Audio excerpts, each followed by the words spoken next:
would like to start by saying that it is an honor and privilege for me to share some of the work of my organization. And I do thank on behalf of organization Eurofound to the organizers of the conference, to the presidents of both organizing associations, chairman of the Presidential Committee for Regional Development, and I also thank individually Dr. Young and Dr. Park for arranging practical possibilities to come over here and a warm reception. I will introduce Eurofound, European Foundation for the Improvement of Living and Working Conditions briefly. It is one of the oldest EU agencies, 40 years at this time, and it was established back in the 70s when the European community at the time decided that it needs specialized agencies for monitoring or specializing in particular policy areas. And at that time, the agency was set up to focus on research of living conditions as well as working conditions in consultation with the social partners, that is with the employers and with employee representatives. And up to this day, the agency specializing in different areas have proliferated, and we have about 40 of them in the EU that help to support the work of the three major pillars, three major institutions: European Commission, European Parliament, and the Council. Our agency is located in Ireland, in Dublin, but we focus our work on a broad view of all the European Union countries. And we do that by carrying out various monitoring tools. Three surveys referred to on the slide are one of our major information sources that helped to inform the major institutions, but also helped to stimulate research and debate among researchers. One of the surveys, the European Quality of Life survey, was established in early years of the last decade. In the year 2000, the preparations began, and the first survey was carried out in 2003. Then followed the second round in 2007, and the third round in 2011. In terms of contents, it has a broad range of indicators running through various thematic fields, covering subjective well-being, also mental well-being aspects, but then also covering the more usual elements of living conditions, living standards, work-life balance, but also quality of society, at which we look through public services, asking people about trust and tensions, and also about their experience of participation or exclusion. All that helped to stimulate debate to the point when it got recognition at international level.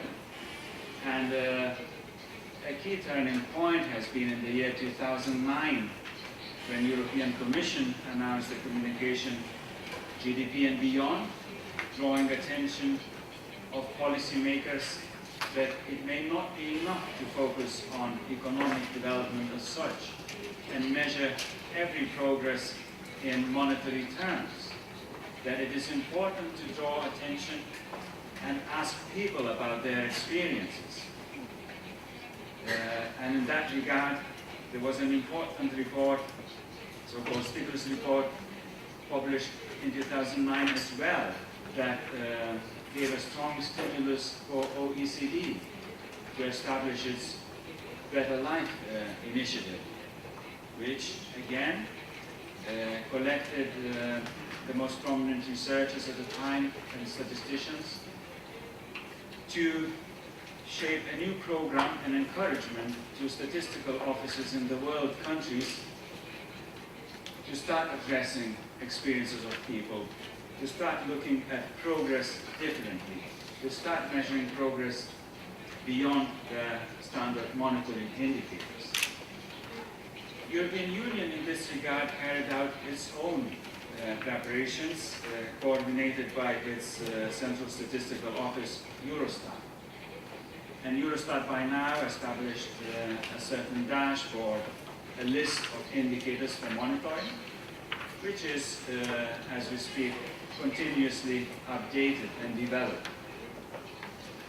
I brought one publication which came out this June, Quality of Life in Europe, that represents the first fruits of these efforts, basically grouping the indicators in major life domains, main areas, and utilizing available statistics, but also information collected specially for that purpose. And Eurofound, with its Quality of Life survey, has contributed in preparation of that indicator list and in choosing the indicators for collection now, but also in the future. In this discussion about quality of life, well-being, or happiness, as it is sometimes referred, one of the most popular indicators is life satisfaction. In the survey, we also ask about happiness, which is by the researchers considered to be an emotional, affective aspect of the well-being. We tend to use more often, if we have to speak about the well-being and quality of life, very briefly, life satisfaction as an indicator, which is more cognitive and encourages people to use their assessment, not only a momentary feeling or emotion about their lives. And in that regard, as you may probably notice, life satisfaction scores tend to be slightly lower than the happiness in all countries in many situations. And measured on a scale of 1 to 10, if you haven't done this, you could think for a moment about your own lives and see what score you would choose for your lives. But I can tell that on average in the European Union, in all the 28 countries, we have a score of 7.1,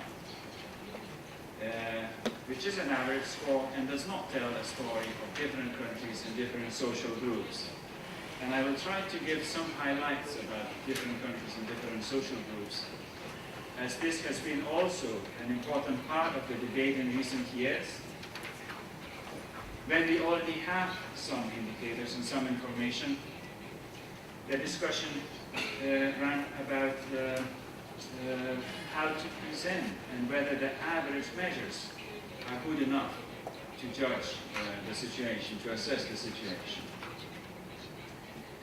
So, on the basis of the last survey that we carried out in 2011 and 12, Eurofound has already completed a reporting program and published a number of large and smaller reports.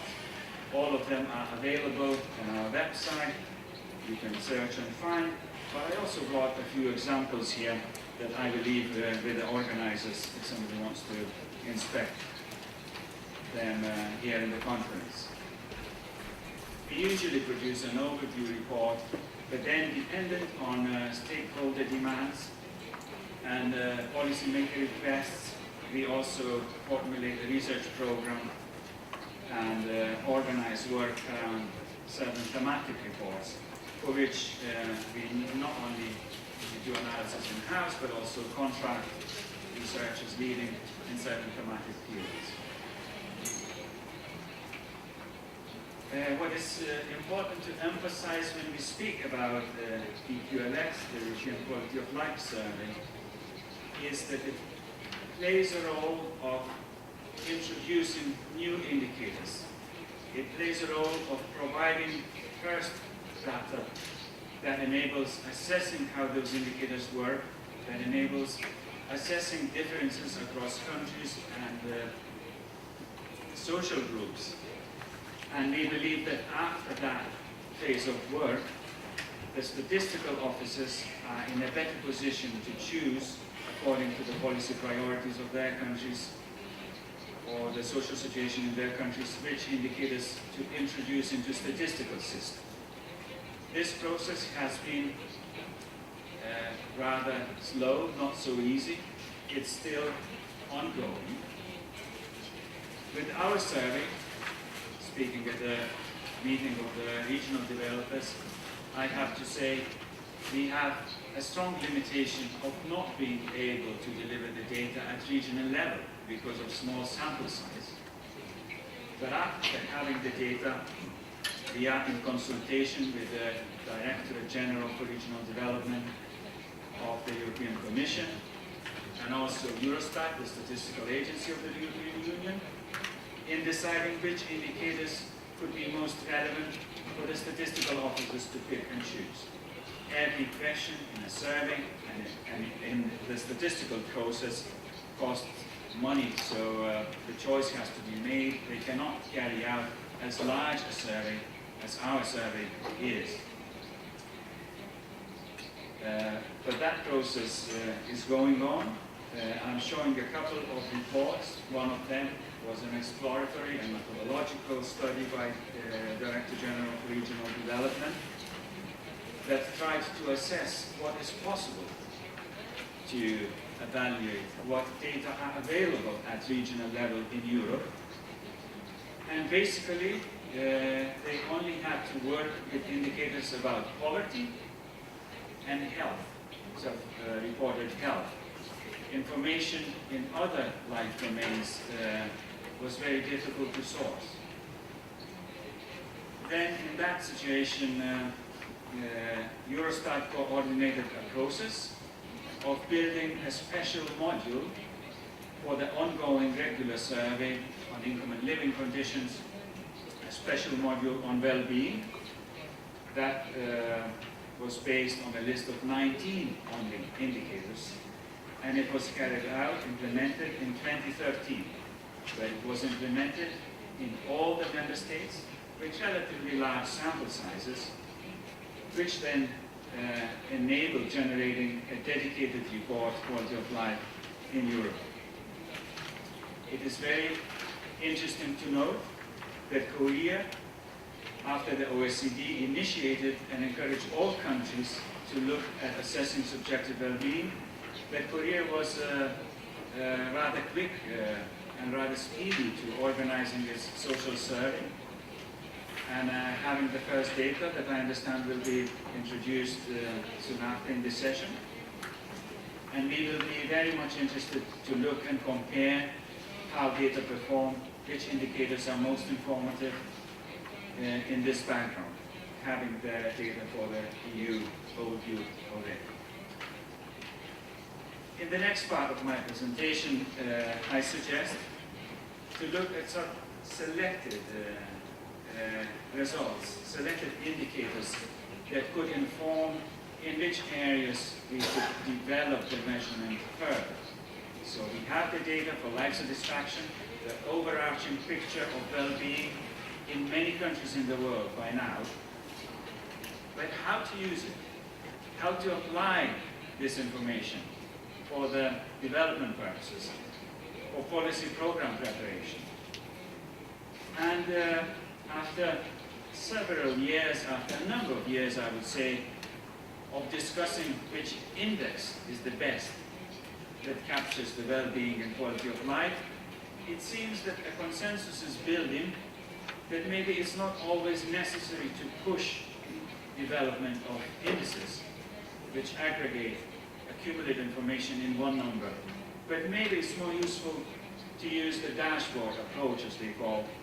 Maybe it's better to use a list of indicators so that each agency, each policy area can see and choose and have a broader view of a life as complex as it is.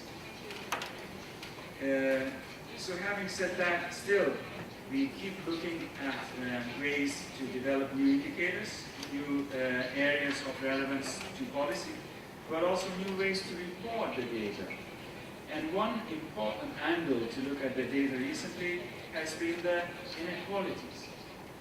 inequalities have increased and were felt even without surveys by people very much in the climate of global economic crisis. There is a rising concern about inequalities in income terms, but inequalities manifest themselves also in other terms, such as life satisfaction. It's very quick and easy to look at how averages change. And in Europe, over the years of crisis, countries who are performing best have a decrease in life satisfaction. Very interesting, though, to note that more recent members of the European Union, even during the crisis years, experienced improvement in well-being, although in some of them, the GDP had fell. So it must be that there is something beyond economic development, or changing not as quickly, that helps or forms or influences the well-being of people. Again, in the quality of life research, the academic research, there's a long-lasting debate on how much the well-being depends on economy, how much it depends on GDP, and certainly there is a correlation. There is a correlation at country level, between countries, or at regional level as well.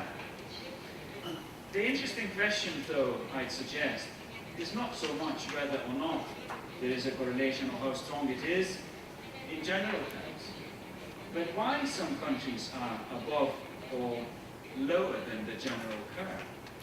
Why countries that have similar GDP per capita differ in their well-being levels, and countries do differ.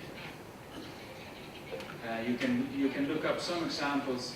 Our agency is based in Ireland, and I could see, well, Ireland would be somewhere similar, closer to the right end, to the richer countries, but it is not really at the very top in terms of life satisfaction. Denmark, Finland are not countries that top up the richest end. However, they are always staying on the top in terms of life satisfaction. And it is interesting and worth asking why and what helps in the policies of those countries that most people, on average, feel better than elsewhere. Apart from the averages, as I said, it's very worthwhile looking at differences. And this is the type of reporting that Eurofound had been developing over the last few years, and we keep encouraging that in all situations the inequalities are assessed. In this graph, we have the countries grouped from left to right, not in terms who has the highest life satisfaction on average, but in terms of where differences are smallest. And again, we see same countries who are performing best, leading also in this regard. I will not go into details here, but I wanted to emphasize the way to look at the very simple one indicator, the many ways we can utilize it in assessing the situation of countries if you have life samples, regions, or particular social groups.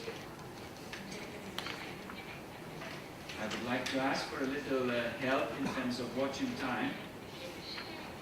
Would anybody tell me how much time I left? 11 minutes. Thank you. So I continue with a few selected results. Every angle you take has a long story, rich story behind, and I'm only able to give some overview. I'll be happy though to go and answer questions at the end, should there be any.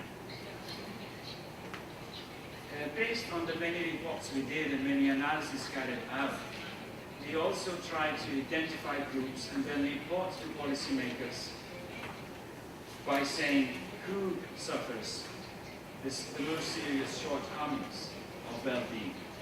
Again, using life satisfaction as a main indicator, but also looking at the health that people report, at the work-life balance issues, at mental well-being, perceived social exclusion, and so on. In the area of subjective well-being, in the QLS, we have over 20 individual items that measure that, and are also used by researchers to produce various indices. But in many analyses, the unemployed, and especially the long-term unemployed, suffer from the lower well-being alone. It's also the poor people, the bottom income quartile. It's also the disabled people, people with severe and chronic diseases, people with lower education, people with family problems, and also you see a certain, what quality of life researchers call U-curve, that in middle life phases, people have lower satisfaction, on average, I would emphasize, in Europe, but not in all countries, not in all situations. This, the last bit, the U-curve, is a little bit of a stereotype in quality of life research. And I'll show an example of how it is not the case in some situations.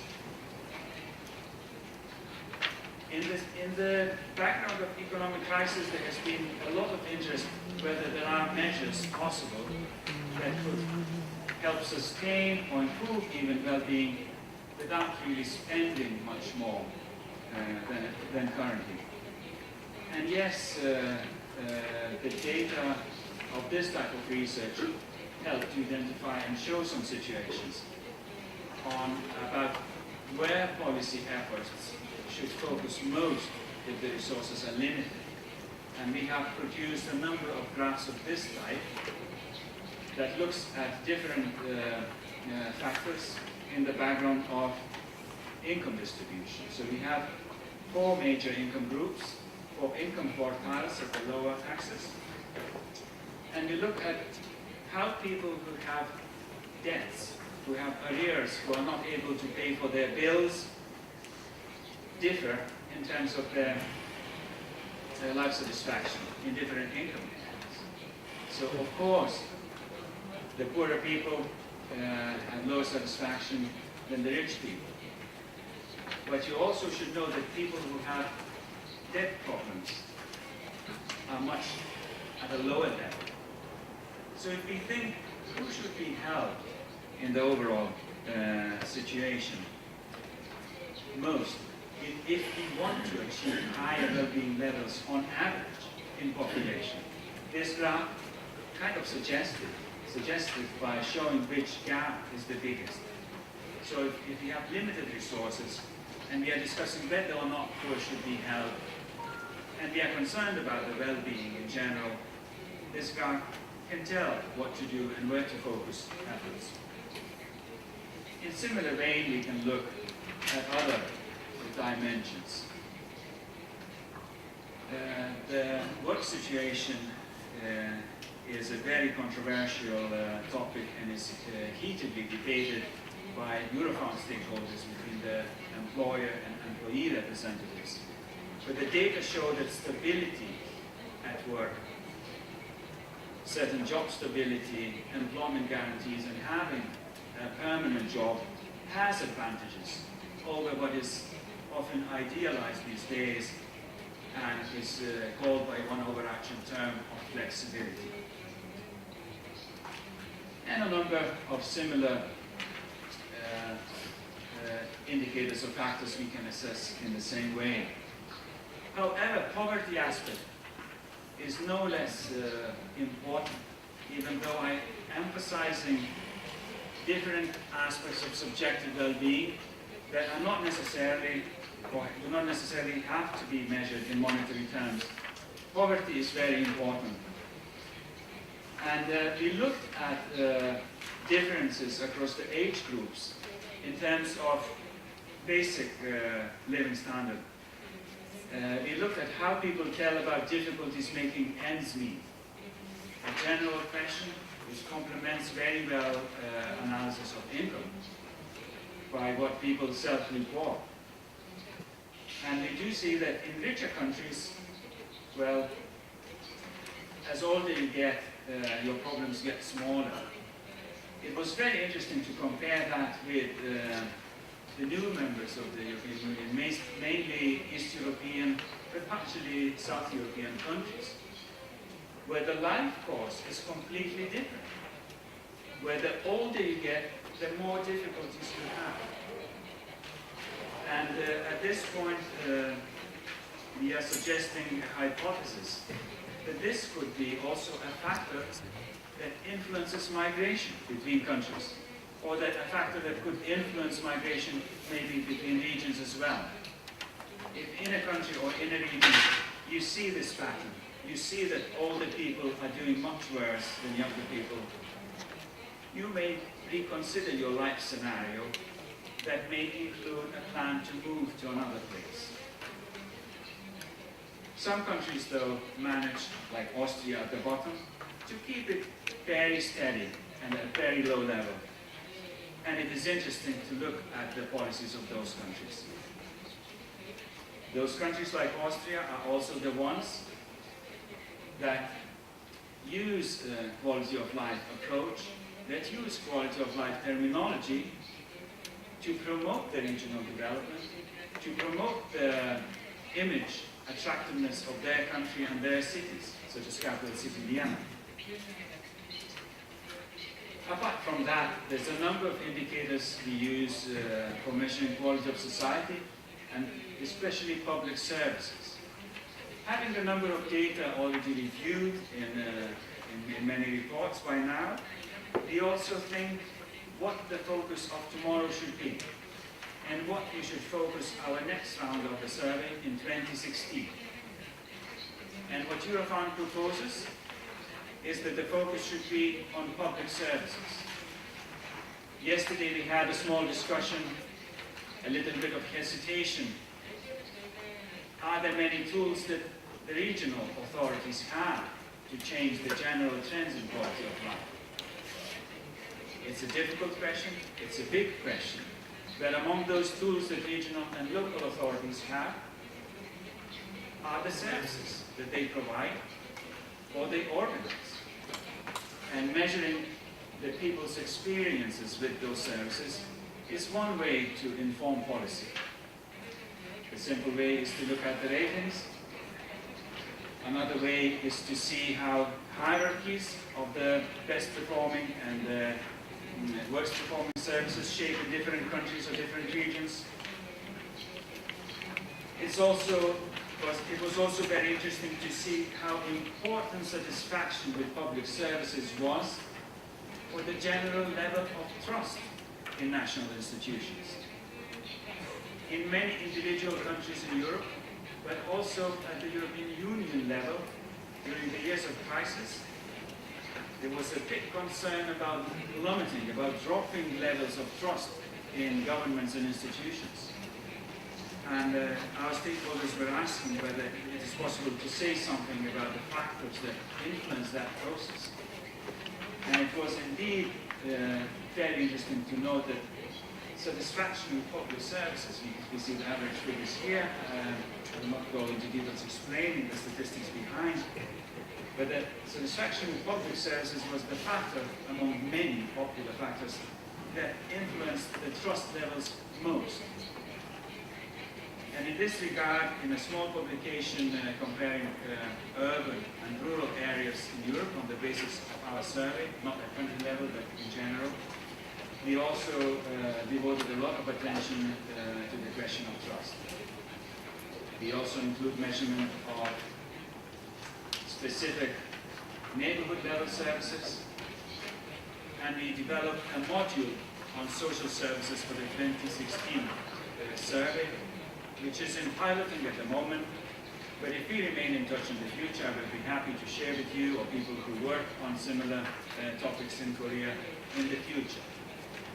And by finishing this review, I showed my last graph, which asked specifically a more detailed question than the general rating question about childcare and long-term care.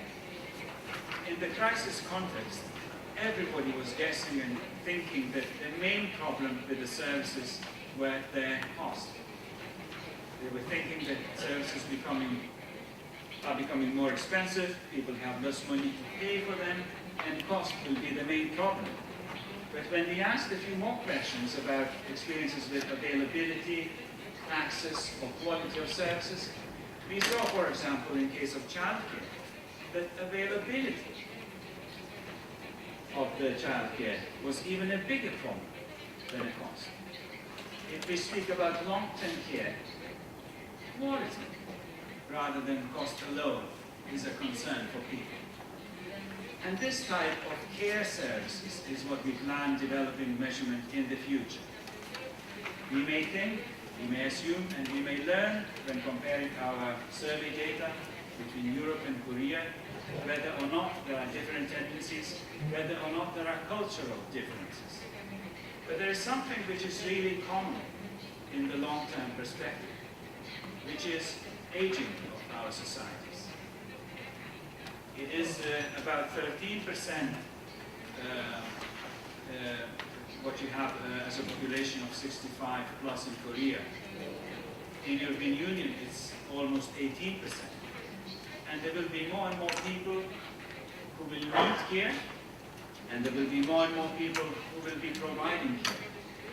And there will be a need for services of the care type, but there will also be a need for policies that help to balance work and life, and help to find arrangements for people to be engaged in care and still live productive lives. So this is what we think will influence to a great deal quality of life, well-being of many people in our societies. And this is where future indicators have to be developed, maybe in cooperation with yourselves. Thank you.